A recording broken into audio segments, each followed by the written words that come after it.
Okay, guys. Hello again. We are in. We carry on a chapter number 10, which is talking about the globalization strategies of strategic management topic or activities and concern. We carry on talking about the globalization issue and how companies can penetrate international markets. And now we identify what is different about international markets. What is different? What is new? What are the main difference about international markets? International markets, especially nowadays with globalization, you are entering a zero-based process in a foreign market. Maybe you have no existing business or little or no market knowledge, and this is an important issue, which make your life difficult, which make your business life more complicated, because you start from beginning, from a zero base, particularly with regard to the managerial competence necessary to operate in the new market environment. Particularly with regard to the managerial competence necessary to operate in the new market environment. This is the first point. Then, the hierarchical nature of decision. International market situations are multi-level in their decision focus, with hierarchy of decision from country assessment and performance measurement decisions. So we have, for example, Nike, which have branches worldwide.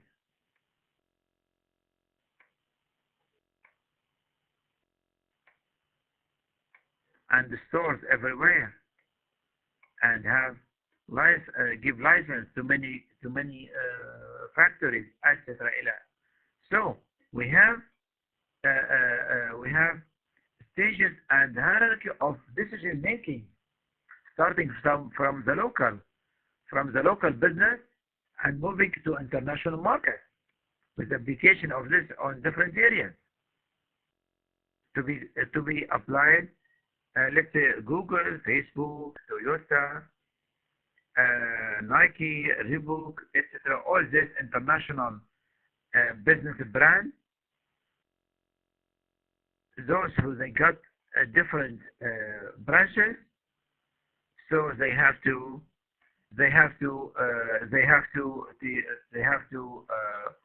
work hard, and they have hierarchy. They have hierarchy of decision from country assessment and performance measurement decisions. Managing a multi-market network.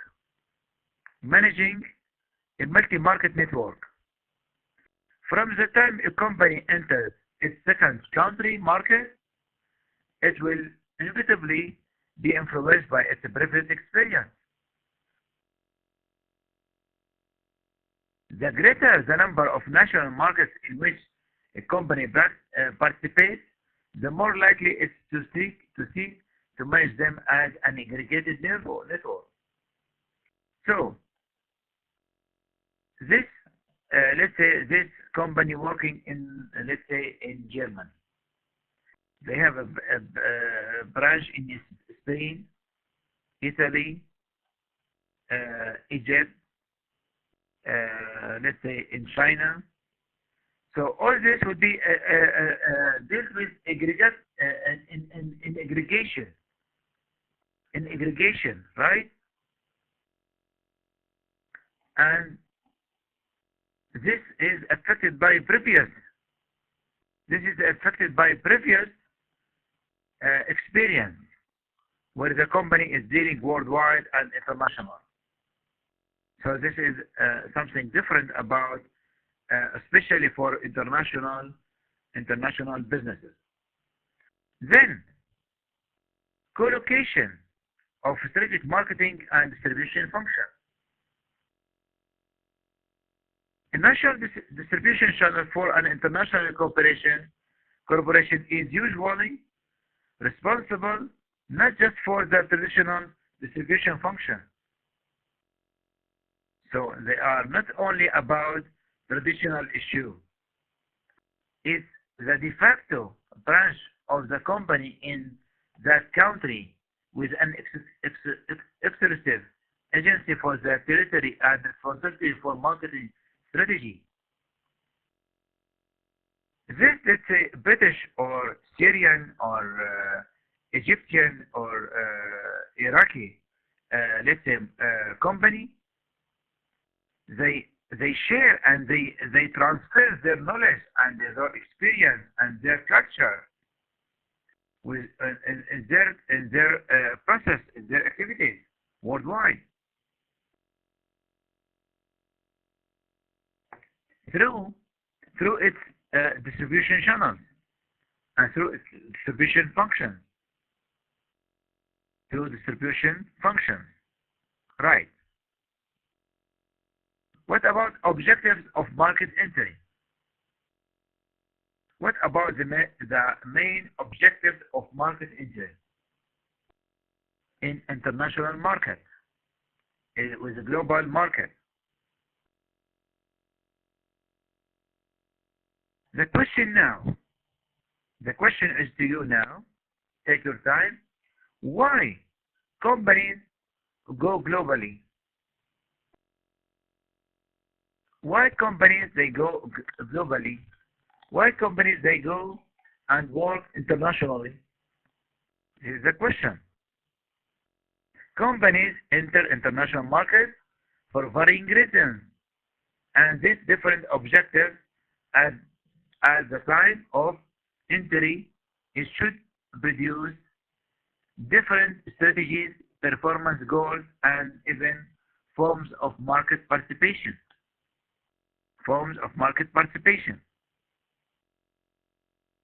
So, we have different reasons for entering international market. Someone will say profit, direct. Okay, why not? But as well, maybe reputation. Maybe for political issue, we don't know. Maybe for technological issue. Okay, let's see. Let's analyze this issue. Learning in lead markets. So companies can get more knowledge and learning in lead markets. In some circumstances, a company might undertake a foreign market entry, not for solely financial reasons. Only, listen to this, not only for financial reasons. Most concern of most people is about financial issue and getting more profit and high sales and high market share. Okay, you are right, but it's not all the topic.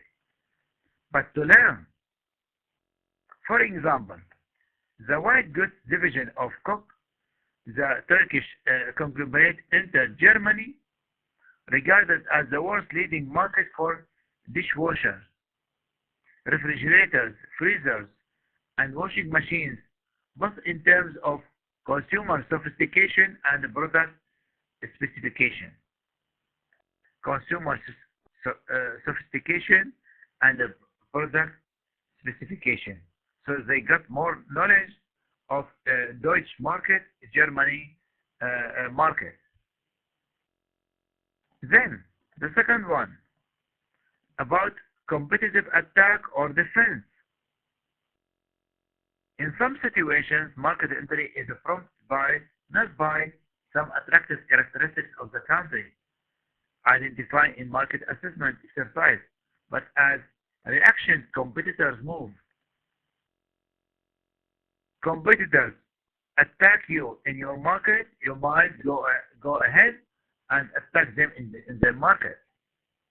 They get, let's say, 10 of your sales and your market share here in Syria, for example. You attack them and to Egypt and take some let's say 2 or 3% share of, let's say, Egyptian or Lebanese or Iraqi market as reaction of that issue. The most common scenario is market entry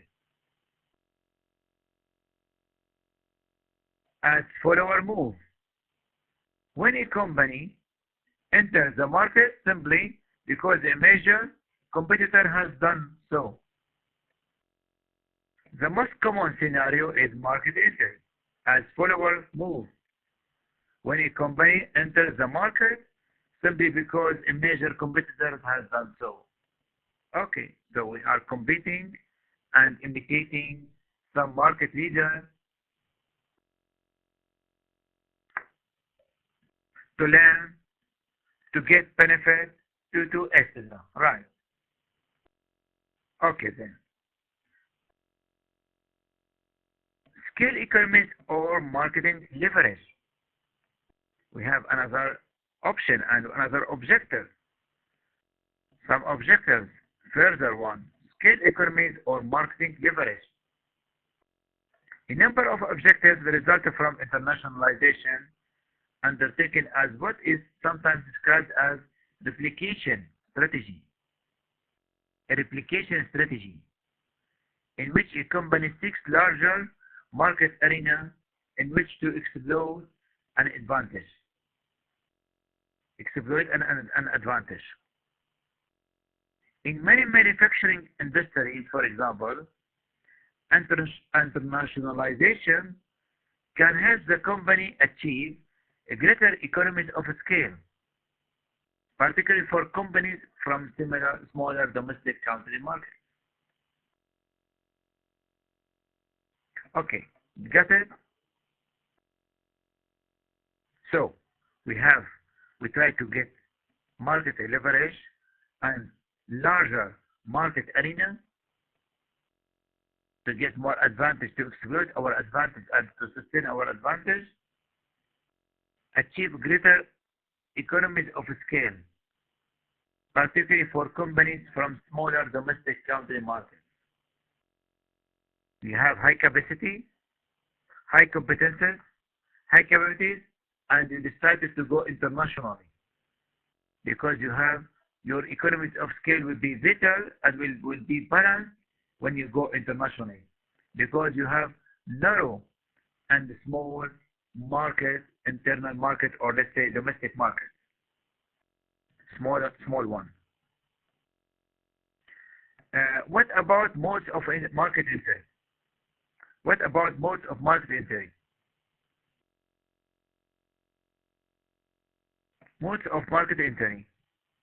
The central managerial trade-off between the alternative modes of market entry is that between risk and control. On the one hand, low-intensity modes of entry minimize risk. That minimize risk. This is very, very important to find, as I said, and to find alternative modes that help you to minimize risk.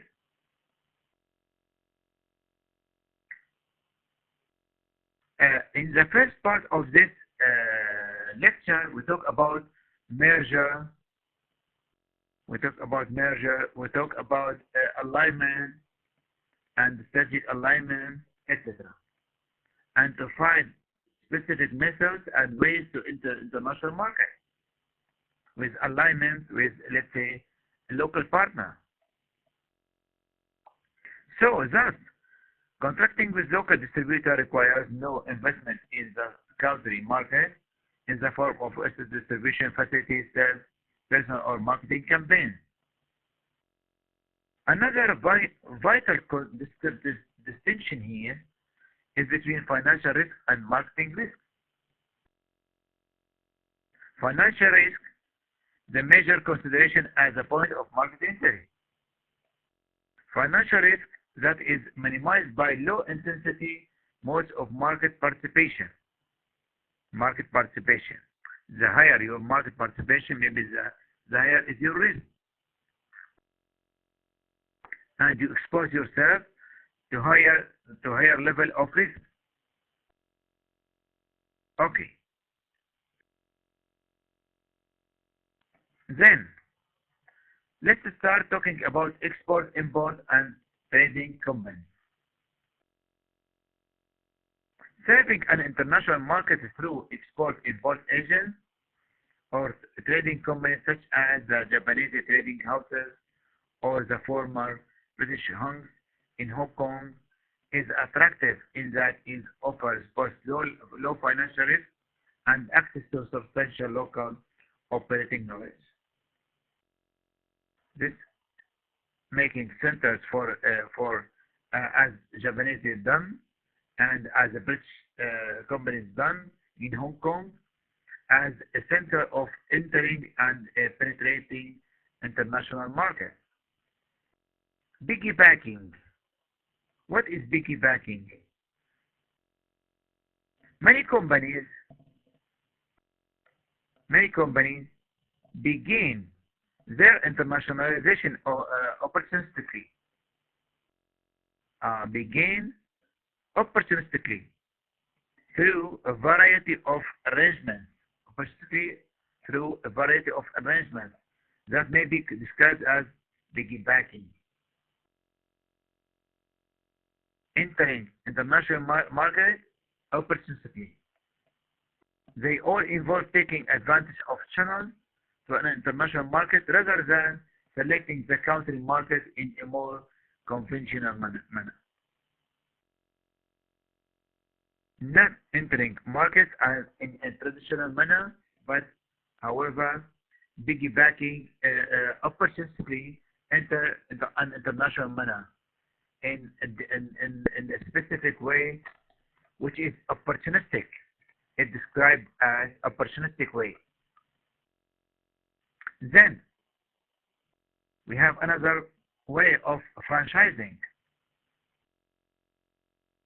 Franchising at hand is suitable for replication of a business model or format such as fast food, retail format, and fast food,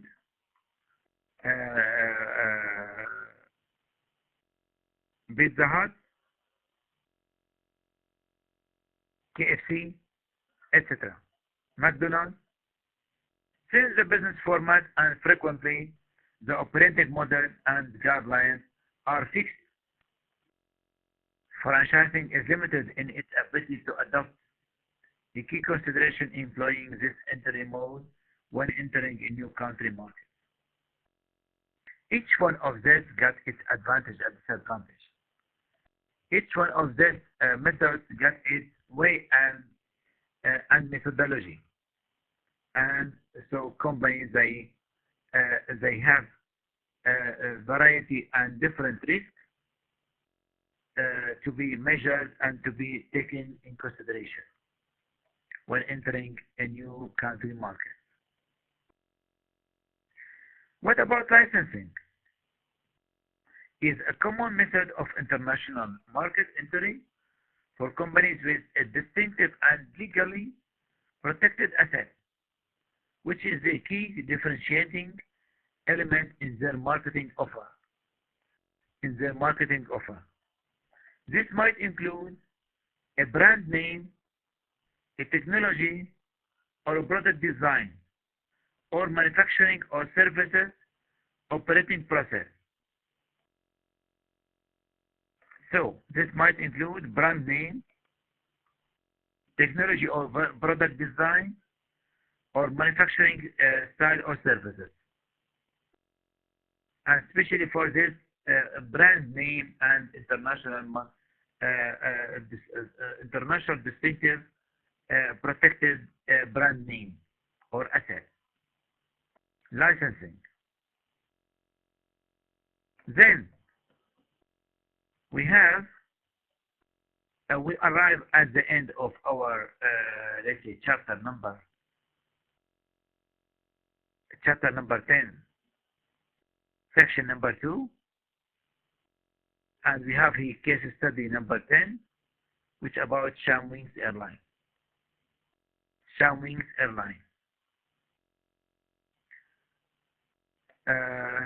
Okay, so in the first, it is the first Here we said it is, not is. Just here to change it here. It is the first Syrian private airline company. It was established at the end of 2007 with national capital as one of the commercial Shammout group companies. Its establishment came as a result of the economic openness. We still remember from 2000 till 2010, there was a huge changes and openness in Syria. Till the beginning of the war against Syria was a huge and modern and high changes and high openness to international markets with foreign and direct investment, and many local companies worked in Syria, start working in Syria at a huge level and at the large scale. So Al-Shammout grew.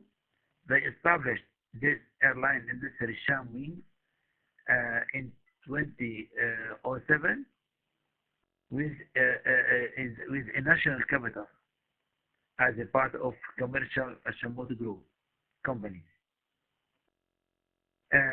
This came about of the economic openness and the new laws issued at that time by the Syrian government as an encouragement, as I mentioned, between 2000 to 2010 to the private sector to enter into the air transport field to meet the growing necessities of the travel market.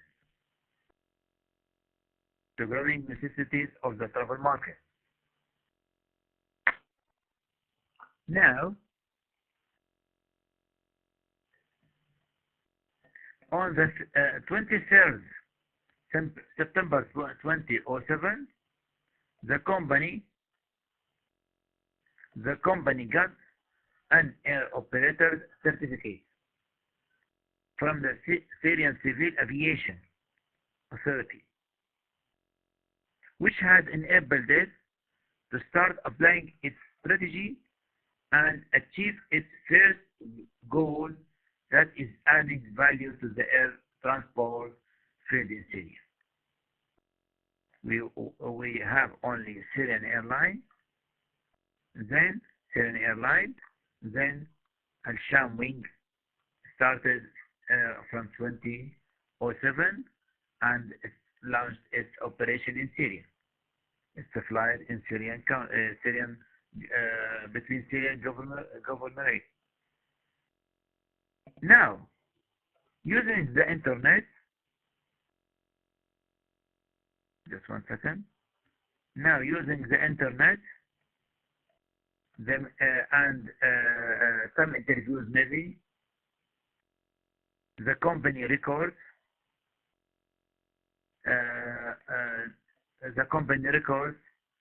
some interviews, different sources of information, try to describe the main strategic objectives. The main strategic objectives of a Sham Wing airline. Identify the company strategy in terms of penetrating international markets. What they have done in entering to Iraq, Lebanon, United Arab Emirates, Iran, let's say in the Middle East area, to Egypt. What they try to do, what are the main strategies of their business? By the way, I do recommend you, in addition to this, I do recommend you to make SWOT analysis. It's an important issue. Make a SWOT analysis to this company, in addition to this requirement or to this question. Try to make SWOT analysis to understand before we identify its marketing strategies and international strategies. Try to make SWOT analysis of internal strengths and weaknesses. What are the main strengths and weaknesses of this Al-Sham airline? And what are the main opportunities, external opportunities and the threats? This is an important issue to talk about and to discuss before describing and identifying its penetrating, how they are penetrating international markets. Then you will be asked to describe company activities in terms of entering regional and international airline industry. What are their activities and policies and procedures and activities and let's say their strategies in for entering regional and international airline industry. This is a very important issue. Please prepare this case when we meet online, to be ready when we meet online to discuss this case. By the way, at the end of chapter number 10,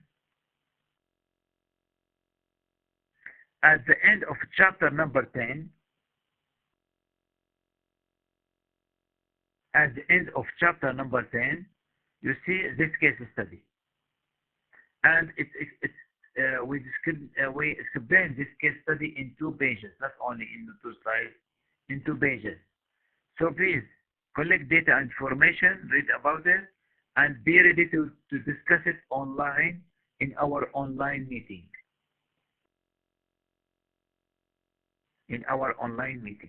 So be ready for this. Okay, here we go. We go ahead, guys. What we got here?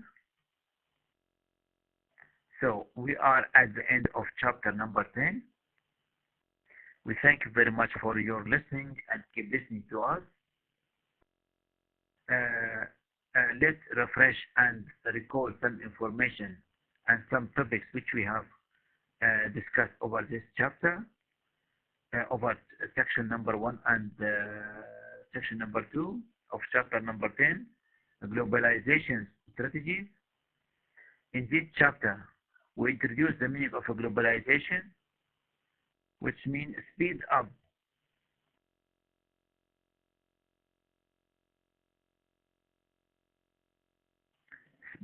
the movement of capital, human resources, knowledge, experience, all this stuff worldwide in international markets without border, penetrating border worldwide.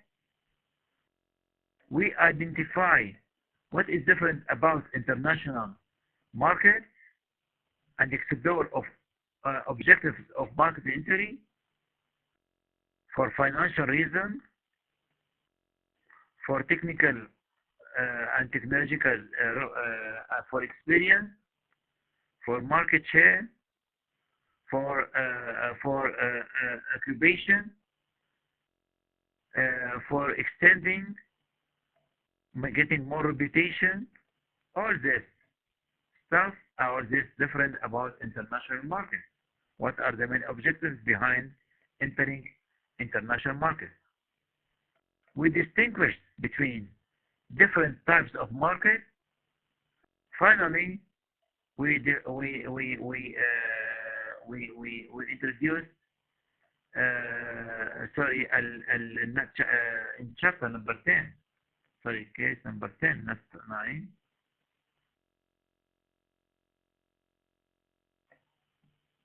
Al-Shaming, no, there is confusion here. Al-Shaming airline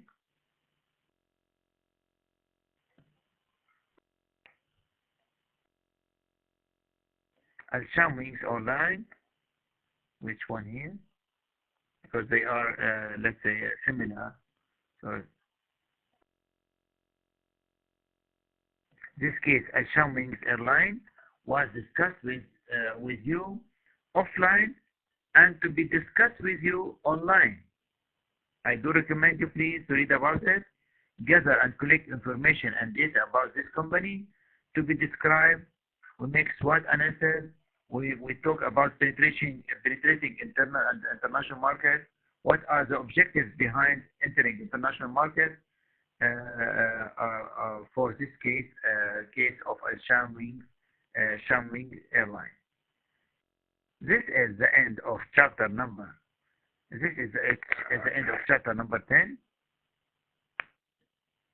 which we discussed over 1 hour and let's say 2 or 3 minutes, over 2 parts, and we talk about globalization strategy, piggybacking.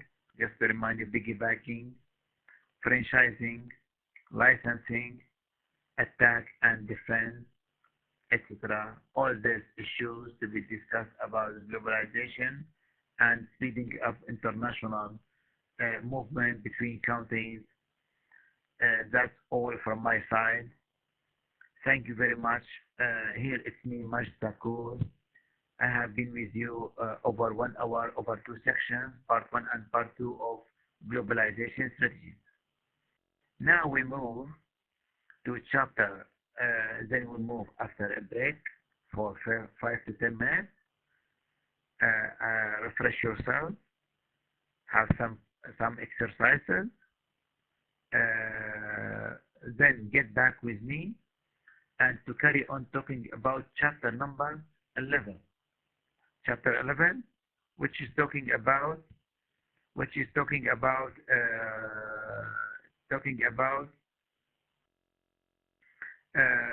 business and society and some international trends of such as we have another two. We left another 2 chapters, business and society, and we talk about some contemporary trends in international business strategy, such as strategic intelligence, strategic vigilance, such as what else, guys? Just remind me. Strategic leadership, okay, strategic knowledge, okay. That's all, and thank you very much again. Keep listening, keep ahead with us, and let's move to a chapter number 11 with kind regards and best wishes. Goodbye.